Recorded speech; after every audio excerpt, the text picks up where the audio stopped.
সেনাবাহিনীর জুনিয়র অফিসারদেরকে কোনো ট্র্যাপে না পড়ার জন্য অনুরোধ করব। আলোচনার ভিত্তিতে তারা একচেটিয়া ভাবে সেনাবাহিনী যদি কোনো দখল গঠন করে, আমি একটা জিনিস বলি, আর্মি টেক ওভারই জনগণ মেনে নিবে না, এবং তাকে সাপোর্ট দিচ্ছে হচ্ছে ওই আওয়ামী আমলের যে জেনারেল গুলা। নির্বাচন পরবর্তীতে সহিংসতা বা যে কোনো কিছু দেখা যায়, যেটা ভারত এই কারণেই তাদের লোকজনকে নিয়ে গেছে যে একটা বড় ধরনের কোনো সহিংসতা হতে পারে। আসসালামু আলাইকুম।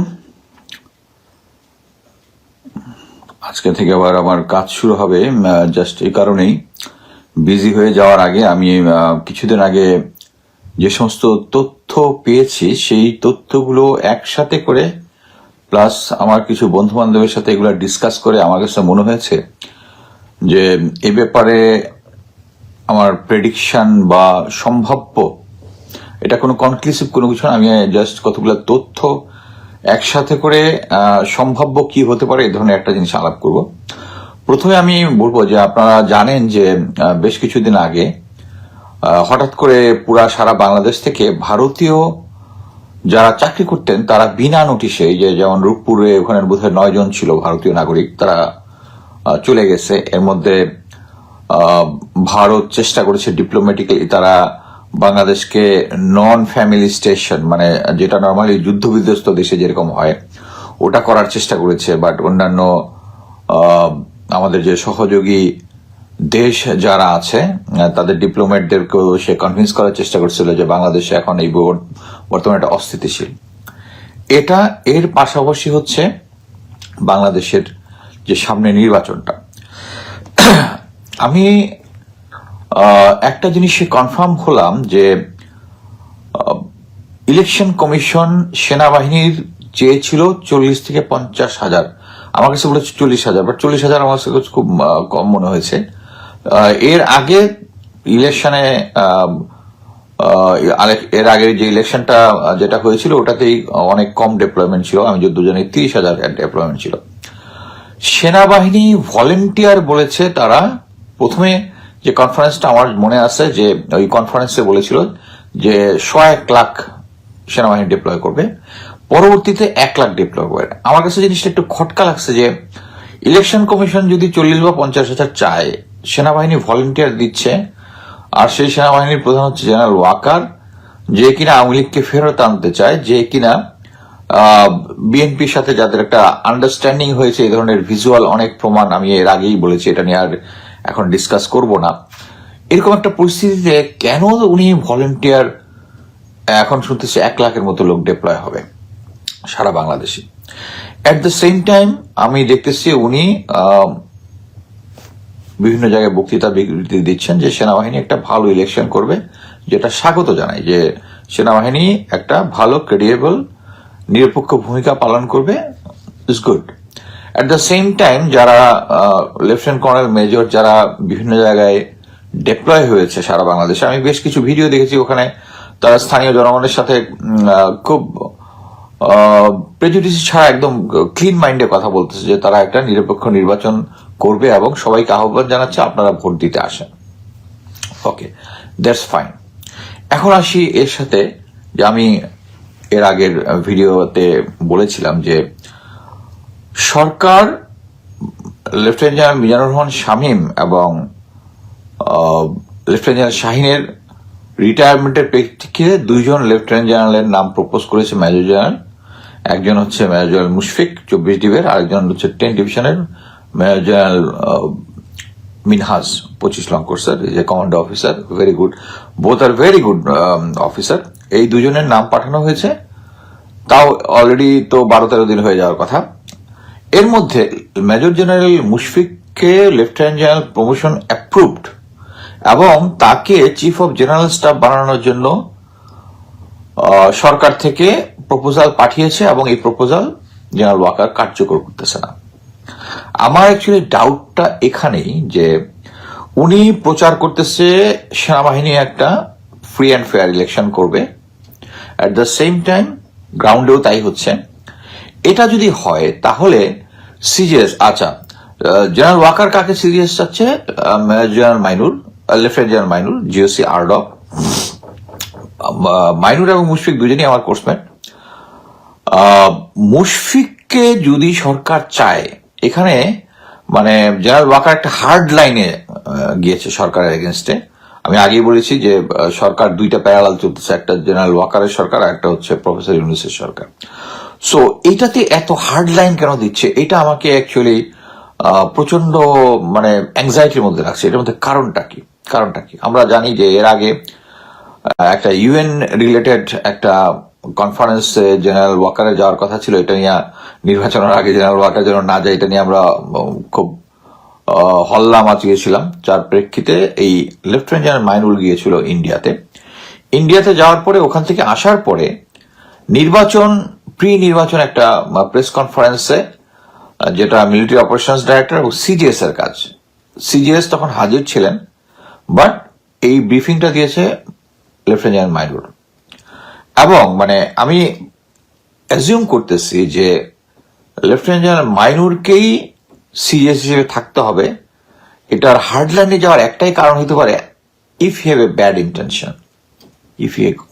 ইন্টেনশন।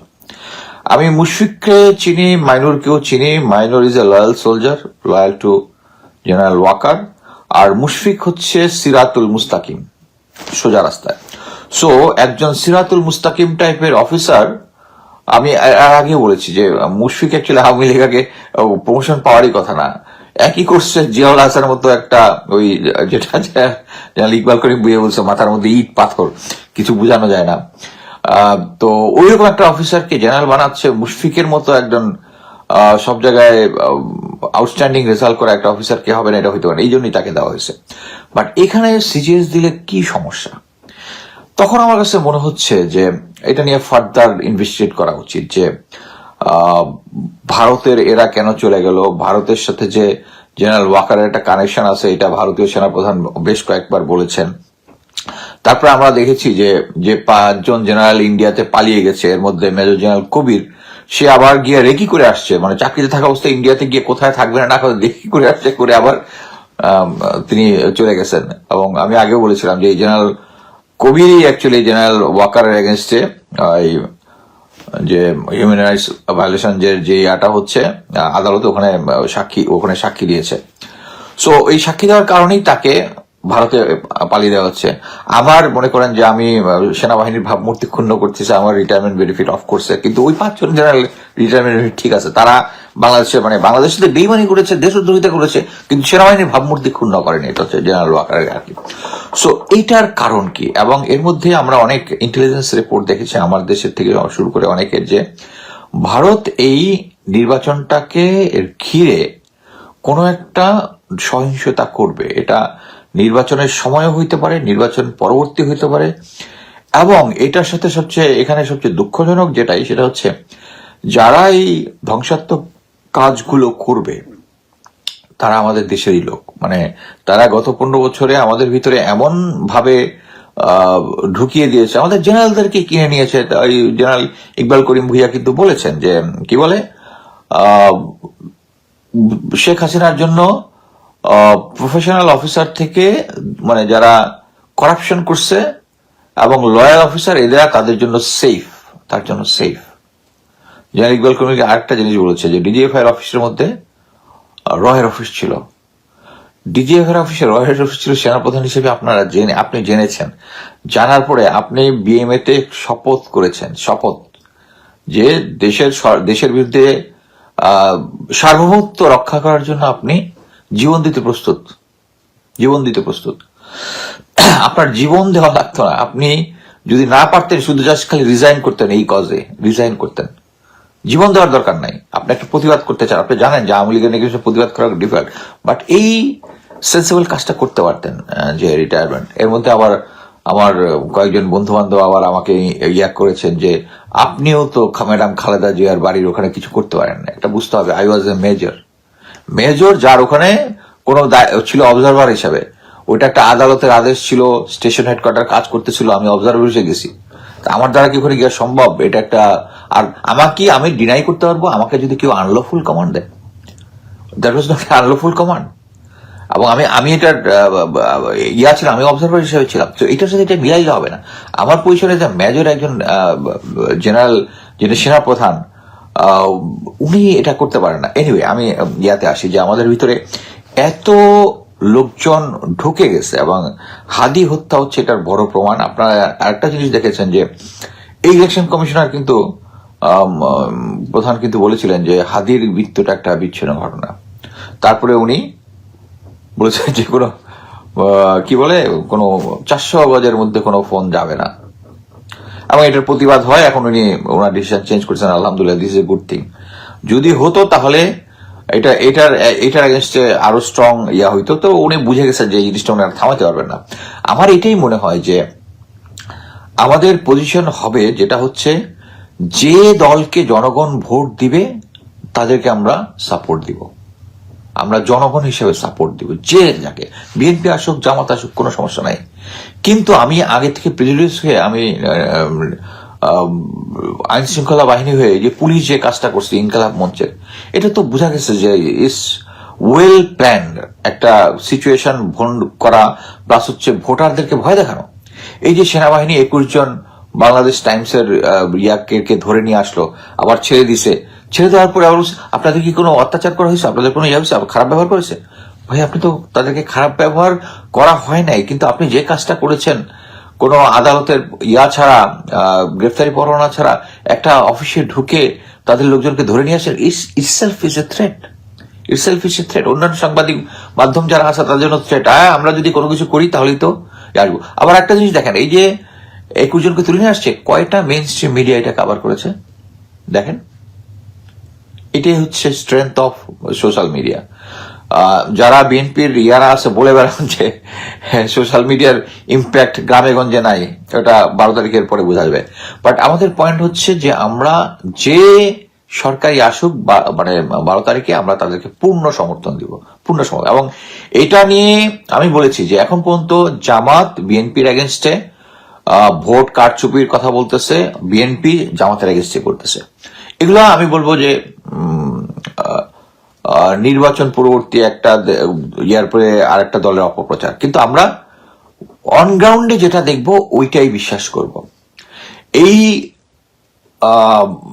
সহিংসতার স্কেলটা যদি এক্সট্রিম লেভেলে যায়, যেটাতে আমি মনে করতেছি যে এমন একটা এক্সট্রিম লেভেলে যাওয়ার সম্ভাবনা আছে, যেটার জন্য আমরা সরাসরি ভারতের এগেনস্টে দাঁড়িয়ে যেতে পারি, ভারতের বিরোধিতা আরো বাড়তে পারে। এই কারণে ভারতীয় নাগরিকদেরকে তারা নিয়ে চলে আসছে। বাট এটার আরেকটা পয়েন্টও আছে, সেটা হচ্ছে ভারত অ্যাকচুয়ালি 7ই আগস্ট 2024 তাদের সমস্ত লোকজনকে নিয়ে চলে গেছে এবং তাদের ফ্যামিলিকে ব্যাক করছে, এরকম তথ্য নাই। সো আমি মনে করি যে তারা একটা জাস্ট সুযোগ নিয়েছে। এবং এটার ভিডিও আমি নিজেই পরবর্তীতে করেছি যে ক্যান্টনমেন্ট থেকে 2টা সেনাবাহিনীর গাড়ি দিয়ে এই রয়ের এজেন্ট প্লাস হচ্ছে যারা এখানে ছিল এদের ইয়াকে দিয়ে দিচ্ছে। সো এই মুহূর্তে তাহলে কি হবে নির্বাচন হয়ে যাওয়ার পরে? আর্মি চাচ্ছে, জেনারেল ওয়াকার চাচ্ছে বিএনপি ক্ষমতায় আসুক, এবং বিএনপির ক্ষমতার পক্ষে তার আগে ব্রিগেডিয়ার শামসকে লন্ডনে দেখা করা থেকে শুরু করে তার রিসিপশন দেওয়া থেকে শুরু করে প্রতিটা জায়গাতে। But good thing is that আমরা কিন্তু এটা এই জন্য আমি বলেছি যে সিনিয়র লিডারশিপ আর জুনিয়র লিডারশিপের মধ্যে অনেক পার্থক্য। জুনিয়র লিডারশিপরা যে অবৈধ অস্ত্র উদ্ধার করতেছে গ্রাউন্ডে, এই যে অস্ত্র উদ্ধারটা হচ্ছে, this is a fantastic thing, এবং এইটাতেই আমরা জুনিয়র অফিসারদের উপর পূর্ণ ভরসা করি। সো আমি যেটা প্রেডিক্ট করতেছি, মনে করেন যে বিএনপি ক্ষমতায় আসবে, এটা চাচ্ছে, জেনারেল ওয়াকার চাচ্ছে, ভারত চাচ্ছে, ভারতীয় মিডিয়া, আওয়ামী লীগ চাচ্ছে, সবাই চাচ্ছে। যে দলই আসুক, নির্বাচন পরবর্তী সিচুয়েশন আমাদেরকে কুল থাকতে হবে, সেনাবাহিনীকে কুল থাকতে হবে। আমি আগেই বলেছিলাম যে সেনাবাহিনীর ভিতরে যে আওয়ামী লীগের একটা পুরোনো বয়ান আছে, আওয়ামী লীগ একটা বয়ান দিত যে বাংলাদেশের জনগণ এখনো পিওর গণতন্ত্রের জন্য রেডি না। তারা দিলেই দেখা যাবে যে জঙ্গিবাদকে, ইসলামী ফান্ডামেন্টালিজমের উত্থান ঘটবে। এবং এই তারা যে বয়ানটা প্রচার করেছে, এখন জামাতের যে উত্থান হয়েছে এটার সাথে কি মিলে যাচ্ছে। এখন মনে করেন সেনাবাহিনীকে কিছু সহিংসতা হইলো, এবং সহিংসতার লেভেলটা আমরা জনগণ ঠিকই বুঝতে পারি যে কোন সহিংসতার লেভেল অ্যাকসেপ্টেড আর কোনটা অ্যাকসেপ্টেড না। আমি বলবো নির্বাচন পূর্ববর্তী যে এখন পর্যন্ত সরকারিভাবে বলা হয়েছে মাত্র 5 জন শুধু নির্বাচন রিলেটেড হত্যা হয়েছে, বাকিগুলা অন্য অভ্যন্তরীণ কোন্দলের জন্য হয়েছে। আমি মনে করি এটা মোটামুটি ঠিক আছে। সো এরকম সিচুয়েশনে আমরা যদি দেখি, মানে সরকার যদি, বিএনপি যদি দেখে যে জামাত চলে আসতেছে, তারা কি কোনো অ্যাগ্রেসিভ অ্যাকশন নিবে কিনা, দিস এ বিগ কোশ্চেন। এবং আমি অ্যাজিউম করি যে নির্বাচন কমিশন বলেছে 40,000 থেকে 50,000 ট্রুপস লাগবে, সেখানে উনি ভলেন্টিয়ার 1 লাখ দিছে।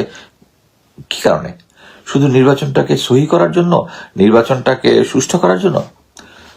জেনারেল ওয়াকারের উপরে এই বিশ্বাসটা আমার আসবে না, কারণ উনি মেজর সাদেককে 198 দিন অ্যাবসেন্ট রেখেছিল, জঙ্গি ট্রেনিং দিচ্ছিল দেশের নাশকতা তৈরি করার জন্য। সো ওনাকে বিশ্বাস করার কোনো কিছু নাই। সো এটা যদি হয়, আমি জনগণকে প্রস্তুত থাকতে বলবো, সেনাবাহিনীর জুনিয়র অফিসারদেরকে কোনো ট্র্যাপে না পড়ার জন্য অনুরোধ করব। দেশের মধ্যে অস্থিতির হচ্ছে, এটা যদি ক্রাইসিস যতটাই হোক, সেটা যে দলগুলো নির্বাচন অংশগ্রহণ করেছে তাদের সাথে আলোচনার ভিত্তিতে ছাড়া একচেটিয়া ভাবে সেনাবাহিনী যদি কোনো দখল গঠন করে, আমি একটা জিনিস বলি, জেনারেল ওয়াকারে আর্মি টেক ওভারই জনগণ মেনে নেবে না। আমি তো নিবই না, জনগণ মেনে নেবে না, কারণ ওনার ট্র্যাক রেকর্ড খারাপ, এটাই হচ্ছে মেইন কাহিনী। উনি নিজের শক্তিতে এখনো নিজের অবস্থান ধরে রাখছে, এবং তাকে সাপোর্ট দিচ্ছে হচ্ছে ওই আওয়ামী আমলের যে জেনারেল গুলা এবং ওই যারা গুমখুনের সাথে জড়িত এদেরকে। সো আমি মনে করি যে ওই সময় যদি নির্বাচন পরবর্তীতে সহিংসতা বা যে কোনো কিছু দেখা যায়, যেটা ভারত এই কারণেই তাদের লোকজনকে নিয়ে গেছে যে একটা বড় ধরনের কোনো সহিংসতা হতে পারে, এবং এর সাথে যদি মনে করেন যে মানে 400 বছরের মধ্যে যদি ক্যামেরা নিয়ে ফোন নেওয়া নিষেধ যদি হইতো, তাহলে কিন্তু একদম মানে ইয়া হয়ে যেত আর কি।